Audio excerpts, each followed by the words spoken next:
기도합니다. 할렐루야. 하나님 감사합니다. 하나님께서 거룩한 성의를 우리에게 허락하여 주시고 오늘도 귀한 또 말씀을 들을 수 있도록 은혜를 내려주신 하나님 감사합니다. 오늘도 귀한 예배 속에 성령님 함께하여 주옵소서. 예수 그리스도의 이름으로 기도드립니다. 아멘.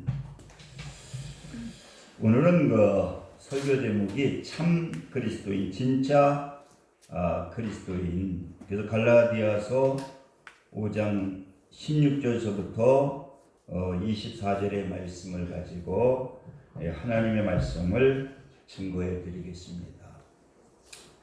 그래서 저번 주일날은 야고보서 1장 5절서부터 12절의 말씀을 통해서 하나님께서 주시는 복, 그래서 하나님께서 예수 믿는 우리에게 주시는 그 복이 있잖아요. 어떠한 복을 하나님께서 주시느냐. 그래서 첫째로 우리에게 주시는 복이 뭐냐. 우리가 부족함을 느끼고 기도하게 될 때에 하나님께서는 우리의 기도를 들으시고 응답해 주신다는 거죠. 제가 우리 교단의 총회장까지 지내신 그 수원 명성교회 아마 제일 수원에서는 큰데 그 설교를 들으니까 그런 얘기를 하시더라고요. 이게 다 비대면으로 드리다 보니까 헌금이 10% 나온대, 10%. 근데 이제 큰 교회도 보니까요, 이 교회를 건축하니까 나가는 게 많이 있나 봐요. 왜냐면 대출금도 갚아야 되고, 이자도 갚아야 되고. 근데 아무튼 1억 5천을 갖다가 그 달에, 그 주에 갚아야 되는데, 이게 전혀 돈이 나오질 않아가지고, 그것도 몇 번 안 나가면 경매 들어가더라고요, 큰 교회도. 그래서 이 목사님이 안 되겠다 해가지고 자기 기도원, 자기 교회에 수양관에 가가지고 이거 기도하는 것밖에 없겠다. 그래가지고 월요일날 이제 기도원에 들어가서 하나님께 기도했다는 거예요. 1억 5천을 주지 않으면 이거 은행에 주는 거, 은행이 얼마나 무서운데요. 그런데 목요일인가 수요일쯤에 전화가 왔다. 사업을 하는 그 집사님, 젊은 집사님한테서 전화가 왔는데, 목사님 한번 찾아뵙고 싶습니까? 왜 그러냐 그랬더니 자기가 뭐가 잘 돼가지고 그래서 좀 교회에다가 이 헌금을 해야 되겠다고. 그래서 그러면 수양관으로 오라고. 그랬더니 그분이 돈을 갖고 왔더라는 거예요. 근데 얼마를 갖고 왔느냐? 자그만치 1억 7천만 원을 갖고 왔다는 거예요. 그래서 분명히 하나님께서는 우리가 부족한 것을 느끼고 기도하게 될 때에 하나님께서는 하나님의 영광을 위해서 기도하게 되면은 응답해 주신다는 거예요. 두 번째로는 바로 우리에게는, 예수 믿는 자에게는 꼭 시험이 있다. 연단이 있다는 거예요. 근데 그걸 깨달지 못하면 어떻습니까? 왜 예수 믿는데 응답도 안 해주고 예수 믿는데 왜 우리에게 시련이 오느냐? 근데 성경에 시련이 온다는 거예요. 그릇을 만들어야 하나님께서 복을 주시는 거예요. 그러니까 하나님께서 주시는 복은 뭐냐? 시련을 통해서 그것을 연단하게 하고 인내하게 해서 우리의 그릇이 만들어지게 될 때에 거기에다가 하나님께서 복을 주신다는 거예요. 그러니까 우리는 여러 가지 시련이 오게 되면은 원망하고 불평하면 안 된다는 거예요. 다 그렇게 들어먹는 거예요. 그럴 때에 하나님께 감사하면서 인내하고 최선을 다하게 될 때 그것을 극복할 수 있는 지혜도 주시고 그걸 통해서 정금이 만들어진다는 거예요. 이게 우리에게 복이라는 거예요. 그러니까 여러분들 여러 가지 어려움이 있으면 하나님께서 나를 연단시키려고 하는구나. 그런 만들려고 하는구나. 그러면서 회개하고 우리가 최선을 하나님께 지혜를 구해서 최선을 다하게 되면은 그때부터 하나님께서 복을 쌓아주신다. 그리고 세 번째로는 뭐라 그랬습니까? 하나님은 말씀을 순종하게 될 때에 그러니까 하나님이 우리에게 말씀을 주시는 거예요. 그래서 그 말씀을 주실 때 그 말씀을 우리가 받아서 순종하게 될 때에 하나님께서 우리에게 복을 주신다. 그냥 주시는 것이 아니라 하나님의 말씀에 순종하게 될 때에.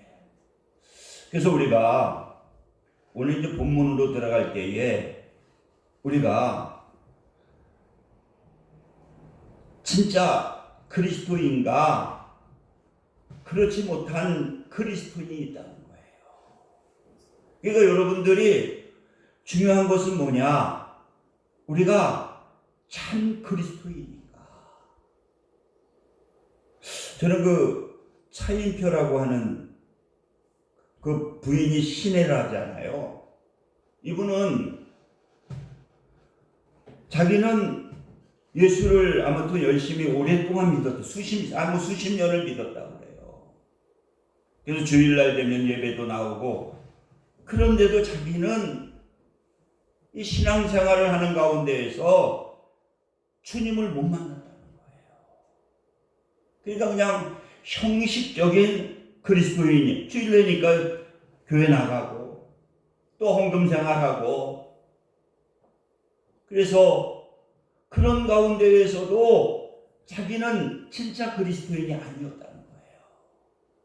그래서 자기가 생각하는 것은 뭐냐? 주님을 좀 만나보고 싶다.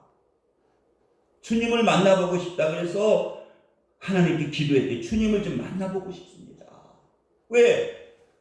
진짜 그리스도인이 아닌 것 같으니까.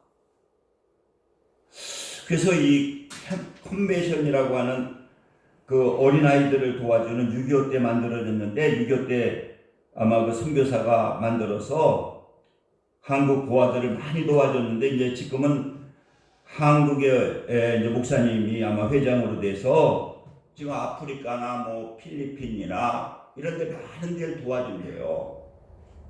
그래서 자기 부인이 그 신혜라고 하는 집사인데 바쁜 일이 있어가지고 아마 거기는 이렇게 선교 여행을 가게 되는데 아니 선교 가서 이 선교를 하게 되는데 그 인도를 가기로 다 약속이 돼 있다는 거야. 신혜라 집사가. 그런데 이 신혜라 집사가 바쁜 일이 있어가지고 차인표한테 당신이 좀 가라고. 나 안 간다고. 근데 하도 사정을 해가지고 자기가 어쩔 수 없이 이제 인도로 가게 됐다는 거예요. 그래서 이제 여러 이제 뭐 평신도들이 이제 비행기를 타고 그 인도에 그 기독교 아주 가난한 사람들이 사는 그 교회를 이제 가게 돼 있는데 자기는 가기가 싫었다는 거예요. 그래서 비행기를 타도 일반석으로 다 타는데 나는 자기가 돈이 좀 있으니까 나는 1등석에 가겠다. 그래가지고 자기만 유일하게 자기는 어쩔 수 없이 가는 거니까 그래서 자기는 그 1등석을 탔는데 사람들이 거의 1등석은 너무 비싸니까 아무도 산 사람이 없고 자기 하나라고. 자기는 편해가 가고 인도까지 가려면 시간이 많이 걸리니까요. 그래가지고 이제 인도에 도착을 하게 되고 그리고 이제 거기서 강조하는데 그 어린아이들을 만나면 꼭 끌어 안아줘라. 그리고 주님이 사랑한다라고 하는 것을 꼭 다 얘기해 주라고 교육을 시켜서 아주 가난한 데에 이제 거기에 교회가 세워지고 거기 어린아이들이 좀 많이 이렇게 모이게 되나 봐요. 그래서 이제 전부 내려서 몇 시간에 거쳐서 이제 그 지역을 찾아가게 되고 그랬더니 어린아이들이 이렇게 나오더라는 거예요. 그래서 이제 그 목사님이 가르쳐 준 대로 거의 지도자가 가르쳐 준 대로 그가 그 아이를 갖다가 자기한테 오는 아이에게 이제 악수를 하고 안아주려고 하게 될 때에 그 어린아이를 통해서 예수님의 음성이 들려지더라는 거예요. 자기도 깜짝 놀랐다는 거예요.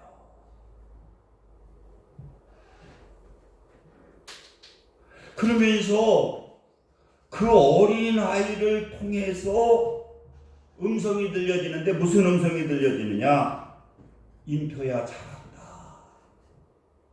차인표한테 예수님의 음성이 들려지는데 내가 여기서 너를 기다리고 있었다. 그러면서 내가 너를 사랑한다. 그 음성이 들려지는데 자기는 완전히 자기의 인생이 변화된다는 거예요. 그 선교지 가서 그 주님의 음성을 듣고 나도 이제는 하나님의 사람으로 살아야지. 그러면서 자기는 그 선교지에 방문하고 그 어린아이들과 올리려면 그 다음서부터 이제 한국에 오면서 완전히 자기의 일생이 변한다는 거예요. 그리스도의 일로 변하게 되었다는 거예요. 그래서 여러분, 참 그리스도인은 뭐냐? 예수님 안에 사는 사람이라는 거예요. 그러니까 예수님 안에 산다는 것은 우리가 땅에 그 씨가 심겨진 후에 쑥쑥 자라나서 열매를 맺듯이 예수님 안에 뿌리를 든든히 받고 인격과 신앙이 자라서 성령의 열매를 맺는 것이 뭐냐? 이게 바로 진짜 그리스도인이라는 거예요. 그래서 성령의 열매는 우리가 닮아야 될 예수님의 성품이라는 거예요. 그러니까 거듭난 그리스도인의 진정한 전책성이 뭐냐? 그러므로 성령의 열매는 신앙생활의 목표고 구원받으니 우리는 성령의 열매를 맺고 살아야 된다는 거예요. 그래서 우리가 마태복음 6장 16절에 보게 되면은 그들의 열매로 그들을 알지니 가시나무에서 포도를 또 엉겅퀴에서 무화과를 따겠느냐?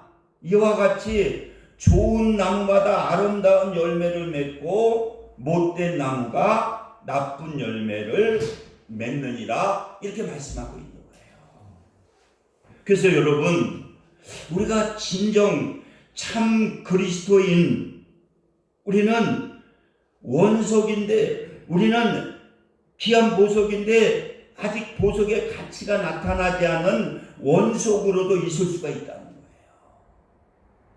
그래서 우리가 오늘 이 말씀을 통해서 참 그리스도인은 어떠한 분이 참 그리스도인인가? 그래서 우리는 알아야 되거든요. 그래서 우리가 오늘 이 본문의 말씀을 통해서 첫째는 뭐냐? 육체를 따라 사는 삶을 경계해야 된다. 참 그리스도인들은 육체를 따라 사는 삶을 경계해야 된다는 거예요. 여러분, 우리는 돌갈람나무였었거든요. 그런데 거기에 예수 믿음을 통해서 접붙임 바 되었다는 거예요. 우리 이한상 집사님 대봉을 그렇게 많이 심는데 대봉이라고 하는 나무가 없습니다. 고염나무에다가 이 대봉나무에 젖을 붙이게 될 때에 거기에 대봉이 열리는 거거든요. 뭐 사과도 마찬가지고요. 제가 자두나무인가 복숭아나무인가를 사과나무인가를 심어보니까 그게 젖붙여 있더라고요. 그걸 팔더라고요. 그런데 이 젖붙임 밑에서도 자꾸만 가지가 열려요. 거기는 뭐가 열립니까? 옛날 게 열리는 거예요.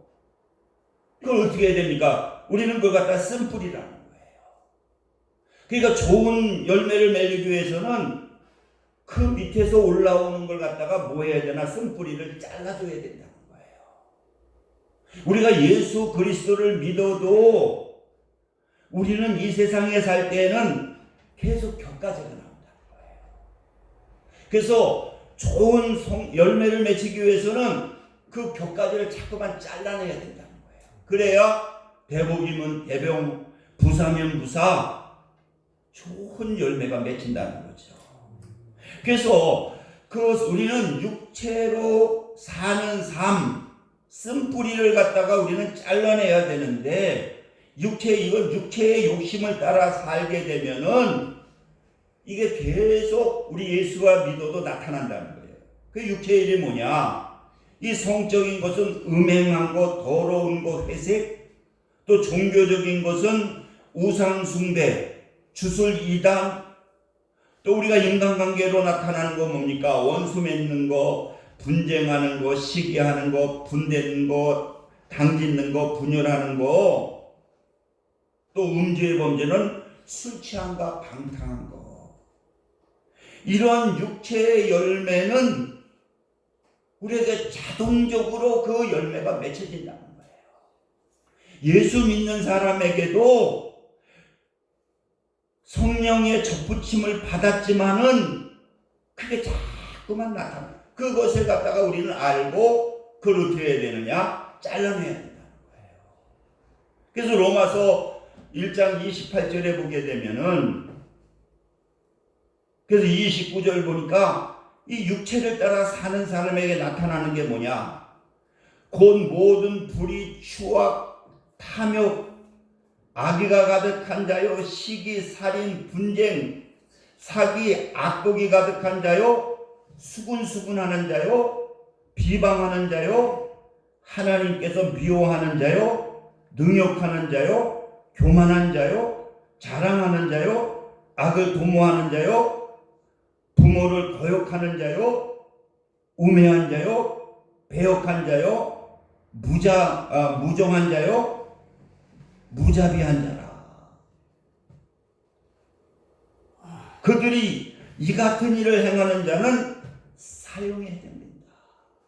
여러분, 바로 육체를 따라 삶을 살게 되면은 이런 것들이 나타나게 된다는 거예요.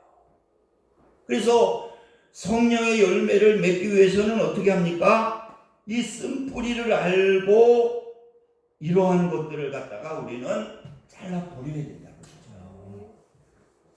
그리고 두 번째로는 참 열매 맺기 뭐냐? 우리는 그러기 때문에 이런 걸 잘라버리고 성령의 열매를 간절하게 사모해야 된다는 거예요.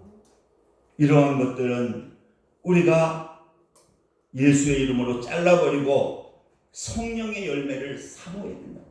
나는 이제 쓴뿌리가 제거되고 나는 이제 하나님과 주님과 접붙임 받았으니까 나는 이러한 열매를 맺어야 되겠다라고 하는 그 성령의 열매를 사모해야 된다는 거예요. 그래서 여러분, 성령의 열매는 뭡니까? 사랑과 희락과 화평과. 그래서 자꾸만 우리는 나는 성령의 열매를 맺으니까 나는 사랑해야 된다. 주님의 사랑을 가지고 살아야 된다. 그리고 희락, 내가 여러 가지 어려운 가운데에서도 나는 주님께서 주시는 기쁨을 가지고 이것을 갖다가 통제해야 된다. 자꾸만 우리는 성령의 열매, 그래서 우리는 내가 화평한 마음을 가져야지. 그래서 그 주용훈도 그 컨벤션 갔다 와서 그 필리핀에서 하나님을 만나고, 차인표도 그 인도에 가서 그 어린아이를 통해서 하나님의 음성을 들으면서 이제 그런 쓴뿌리들이 제거되고 버려버리고 이 성령의 열매를 사모하게 된다는 거예요. 그러니까 삶이 틀려지더라는 거예요. 옛날에는 조금만 막 공격을 받아도 그것 때문에 괴롭고, 또 인기가 떨어질까봐 괴롭고, 아플 때문에 괴롭고, 그런데 성령의 열매를 사모하게 되니까 또 그걸 통해서 내 축복의 그릇을 만드는 걸로 믿으니까 이게 모든 게 다 기쁨이 되니까 삶의 행복이 느껴지더라는 거예요. 그러니까 여러분, 우리는 참 그리스도인들은 뭐냐? 성령의 열매를 우리가 마음속으로 사모해야 된다. 그리고 마지막으로는 참 그리스도는 뭐냐? 사모하는 것만이 아니라 이제는 성령을 따라서, 성령의 음성을 따라서 실질적으로 행동으로 그것을 갖다가 행해야 된다는 거죠. 그러니까 구원받은 그리스도인들은 마음에는 두 가지의 힘이 작동한다는 거예요. 우리 예수 믿는 사람들은 두 가지의 힘이 작동된다는 거예요. 내가 성령의 욕구와 그 육체의 욕심이 다 가지고 있다는 거예요. 그래서 구원받기 전에는 육체의 욕심을 따라 살았지만 이제 참 그리스도인들은 뭐냐? 성령의 욕심을 따라 사는 자가 되어야 된다는 거죠. 그러니까 성령의 욕심은 우리 안에서 이것을 따라 행하게 되면은 어떤 역사가 나타나게 되느냐? 이게 성령의 열매가 맺혀지게 된다는 거예요. 그래서 우리가 디모데전서 4장 8절에도 보니까 육체의 연단은 약간의 유익이 있으나 경건은 범사에 유익하고 금생과 내생에 약속이 있느니라. 여러분, 우리가 육체의 연단, 이게 우리가 이 육체도 훈련받게 되면 어떻습니까? 유익이 되잖아요. 우리가 운동하고 그러면 이 건강에 유익이 되잖아요. 그런데 이 경건의 훈련, 이 성령의 말씀을 따라 우리가 이것도 훈련되어져야 된다는 거예요.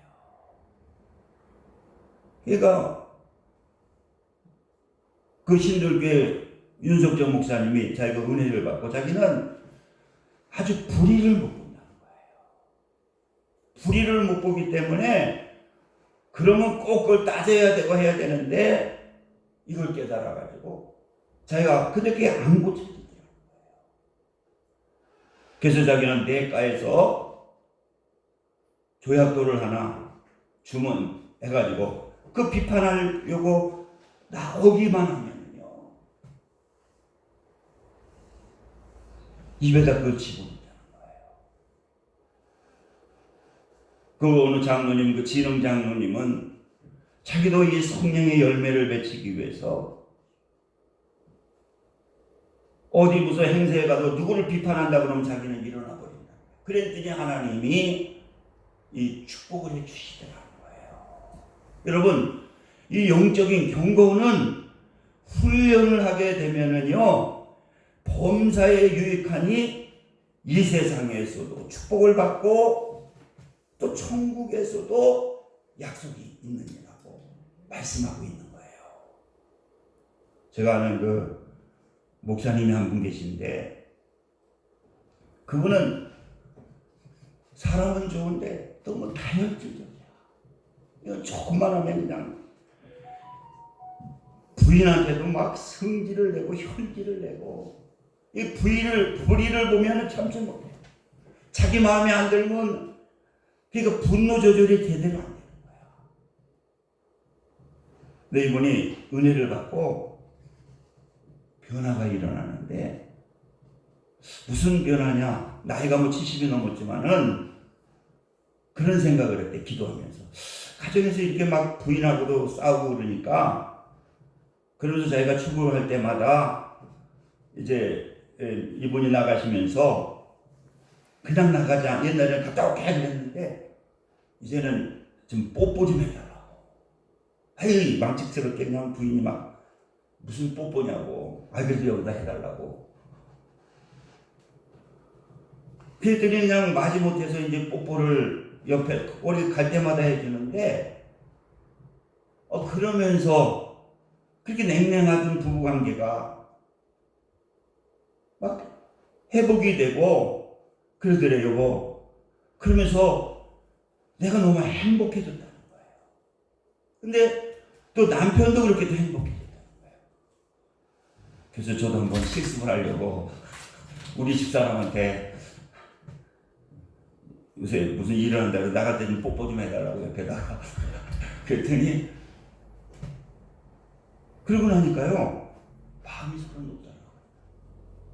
오늘은 저는 주일날 바빠가지고 이 설교도 다시 한번 더 쳐다니 여러분 설교하는 게 많은 얘기 또 한다고 그러는데 그게 쉬운 게 아니에요 목사님. 여러분들은 제가 30년 했는데 얼마나 힘들겠어요. 한 얘기 또 하는 것 같지만 그래도 저는 밤을 지새우면서 또 중간에 깨서 다시 한번 또 하고 오늘 새벽에도 또 이거 가지고 나와가지고 또 한번 연습하고 그래도 한 얘기 또 하겠지만은 아무튼 그래서 하고 있는데 우리 사람이 나오면서 얼른 오더니 그냥 옆에다 뽀뽀를 쫙 해주고 가더라고요.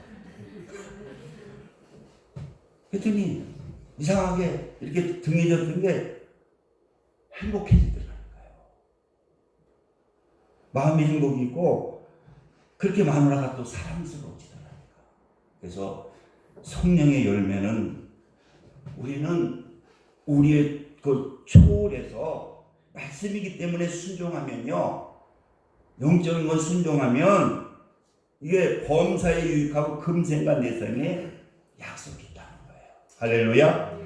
그래서 여러분들 육체의 소욕은 예수의 이름을 잘라버리고 성령의 열매를 사모하고 그것을 실행하셔서 이 세상에서도 천국의 삶을 사시기를 주님의 이름으로 축원을 드립니다. 우리 기도합니다. 할렐루야. 아버지 감사합니다. 하나님께서 오늘 사랑하셔서 또 귀한 또 말씀에 은혜 주시니 감사합니다.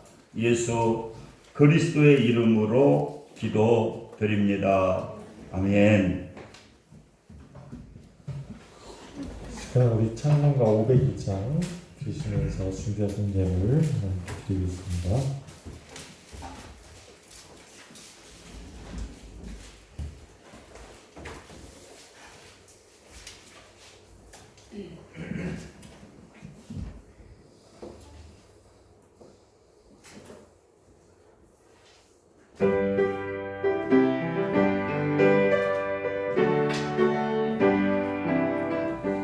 빛의 사자들이여 어서 가서 어둠을 물리치고 주의 진리 모르는 백성에게 복음의 빛 비춰라.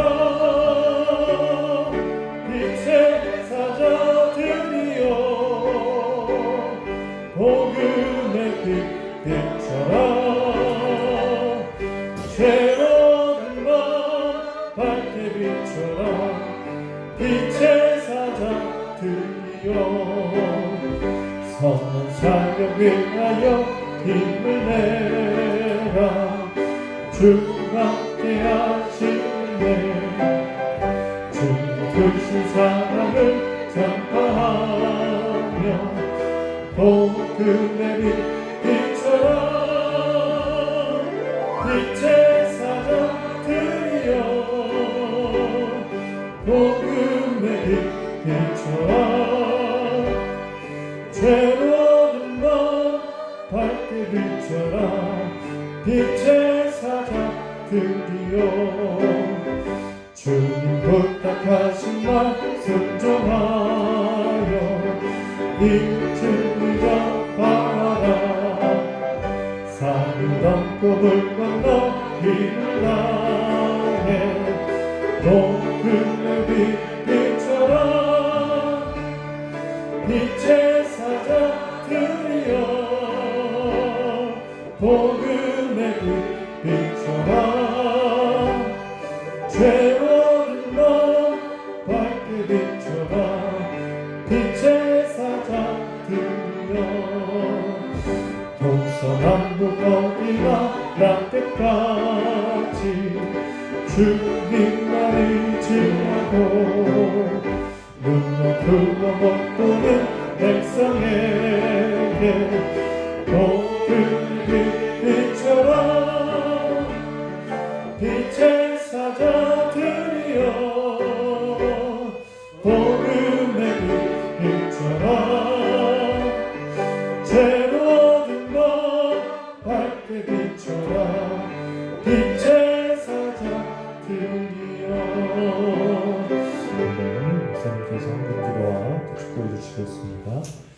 할렐루야 아버지 감사합니다. 이 시간 또 정성을 다해 귀한 예물 하나님께 드렸습니다.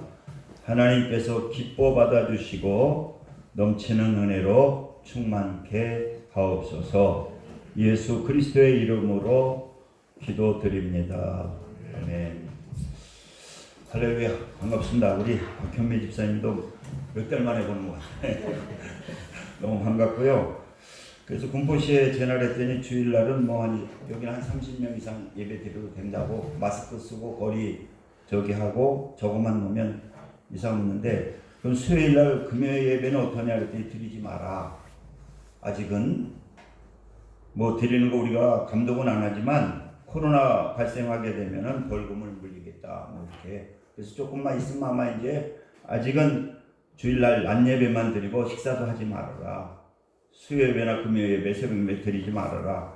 근데 드리는 거 간섭은 안 하는데 걸리게 되면은 구상권 회복해서 다 벌금을 물리겠다 그렇게 얘기를 하셔서 그냥 우리가 조금만 있으면 아마 이제 줄어들면 조금 있으면 또 내려온대요. 소 예배도 이제 드리게 해준다니까 아직은 드리지 말라고 그러니까 이거 주일날 이 설교 녹음하거든요. 그래서 수요 예배 때 저녁 때 시간 되시면 그거 틀어놓고 한번 말씀 다시 한번 묵상하시고 집 가정에서 예배 드리시기를 바랍니다. 그럼 우리 일어서셔서 1장 부르시고 축도하심으로 예배를 마치겠습니다.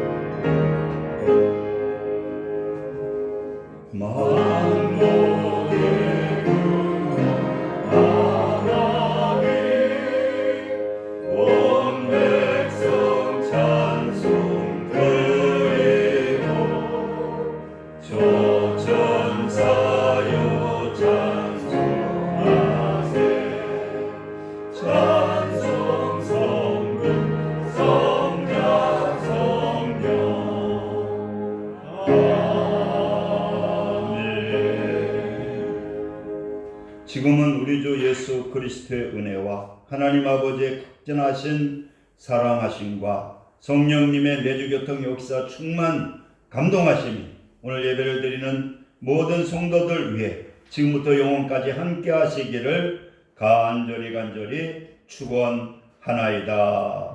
아멘.